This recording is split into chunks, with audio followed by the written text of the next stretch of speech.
Guys, napakaraming nagsasabing at napakadaling sabihin sa Diyos ako. Ngunit kumusta naman sa pamumuhay? Gaya ng mababasa natin sa Mateo Kapitulo 26 versikulo 33 hanggang 34.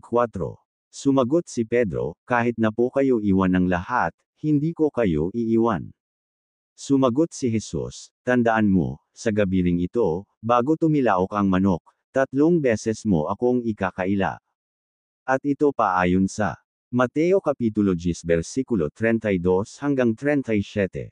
Ang sinumang kumilala sa akin sa harapan ng mga tao ay kikilalanan ko rin naman sa harapan ng aking amang nasa langit. Ngunit ang sinumang ikahiya ako sa harap ng mga tao ay ipapahiya ko rin sa harap ng aking ama na nasa langit. Huwag ninyong isiping naparito ako upang magdala ng kapayapaan sa lupa, naparito ako upang magdala ng tibak, hindi kapayapaan. Naparito ako upang paglabanan ang anak na lalaki at ang kanyang ama, ang anak na babae at ang kanyang ina, at ang manugang na babae at ang kanyang biyenang babae. At ang magiging kaaway ng isang tao ay kanya na rin mismong mga kasambahay. Ang umiibig sa kanyang ama o ina ng higit sa akin ay hindi karapat-dapat sa akin. Ang umiibig sa kanyang anak ng higit sa akin ay hindi karapat-dapat sa akin. At ito pa ayon sa Ikalawang Timoteo Kapitulo 2 versikulo 13 hanggang 19. Kung tayo man ay hindi tapat, siya'y nananatiling tapat pa rin sapagkat hindi niya maaaring itakwil ang kanyang sarili.